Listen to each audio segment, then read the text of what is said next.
Kendaraan Siwa ini kendaraannya sapi. Iya. Makanya di depan tadi Siwa ini ada tadi sapi ini. Ini yang saya tunjuk ini. Sapinya patungnya ada di dalam.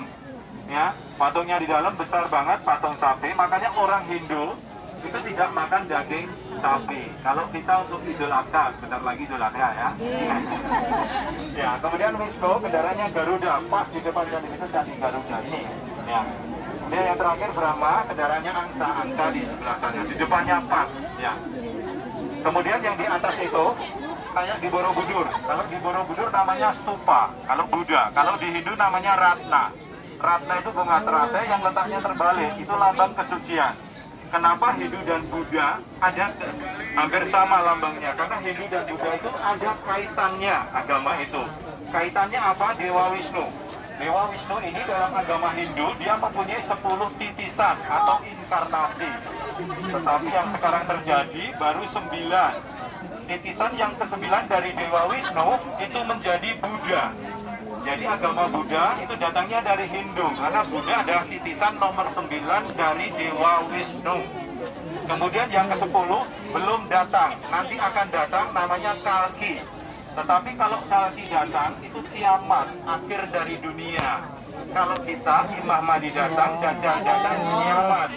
Tapi kalau Hindu, Kalki datang, kiamat. Kalau di Katolik, Mesias datang, Isa datang, itu kiamat. Seperti itu Isa, ya seperti itu. Ya. Jadi perbedaannya cuma nama, tetapi akhirnya sama seperti itu, cuma beda nama. Ya. Kemudian di Candi Siwa itu yang ada 4 ruangan cuma di Candi Siwa. Ya, lainnya cuma 1 ruangan, 1 patung. Ya. Di Candi Siwa itu ada 4 ruangan. Ruangan yang pertama adalah patungnya Dewa Siwa itu sendiri. Siwa, Dewa Pemusnah, berdiri di atas, kemudian di bawahnya ada Yoni. Yoni itu sebagai lambang wanita. Di bawah patung itu, di dalamnya ada 6 meter ke dalam, ada sumuran tapi nggak ada airnya. Di dalam lubang sumuran itu ditemukan peripeh yang di dalamnya ada emas, ada perak, ada uang logam, dan ada juga abu jenazah raja. Jadi fungsi Candi Prambanan ada 2, tempat sembahyang, juga tempat pemakaman raja dan keluarganya. Karena kalau dalam agama Hindu, orang mati itu dibakar kan? Kalau di Bali namanya ngaben, kemudian abunya ditaruh di bawah patung, seperti itu.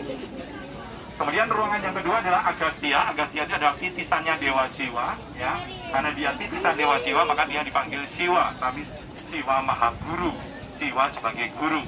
Kemudian yang ketiga, ruangan yang ketiga itu yang paling terkenal adalah patungnya Ganesha. Tahu kan Ganesha? Kepalanya apa? Gajah. Itu dewa ilmu pengetahuan. Makanya di Indonesia sebagai lambang ITB di Bandung. Bahkan sekarang tidak cuma ITB, ada bimbingan tes namanya Ganesha Operation. Ya. Ada yang tahu? Tahu ya, itu tahu ya. Kemudian yang terakhir, itu adalah patungnya Dewi Durga, istrinya Dewa Siwa.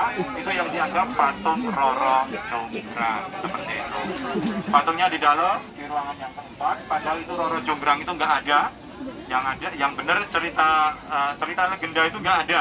Ya, cuma mitos atau legenda itu tidak benar. Karena bangun candi itu tidak cuma 1 malam, tapi lebih dari 100 tahun. Ya. Oke, kita dekat ya, saya tunjukin tempat yang paling disucikan bagi orang Hindu di sini. Kemudian kita acara putar-putar. Tapi di sini muternya arah jarum jam, disebut pradaksina. Kayak kalau kita di mana Ka'bah, tapi karena muternya kan berbalik. Tapi sama, mereka muterin kasihan bagi Brahmana. Kemudian juga saya terangkan di situ. Nah, dengar pohon kalpataru, pohonnya yang ada di dinding itu yang disebut pohon kalpataru, yang kayak potongan. Ya, pohon kalpataru itu sebetulnya di dunia ini nggak ada. Pohon kalpataru adanya cuma di surga. Kalau Muslim itu pohon kuldi, ya. Karena kalpa itu keinginan, taru itu pohon, jadi pohon keinginan. Karena nanti kalau kita di surga, apa yang kita inginkan tercapai. Makanya di Indonesia dulu ada hadiah kalpataru zaman Pak Harto, lingkungan hidup kalau nggak salah. Kemudian di bawahnya pohon kalpataru itu ada separuh manusia, separuh burung. Itu namanya kinara dan kinari. Dewa Dewi, Prameswara Prameswari itu lambang malaikat di surga, ya, dilambangkan di Hindu seperti itu. Kemudian yang di tengah itu ada patung singa, singa itu sebagai lambang kewibawaan atau kekuatan. Makanya raja duduknya di singgasana, jadi kata singa dan asana biar berwibawa seperti singa, seperti itu, ya.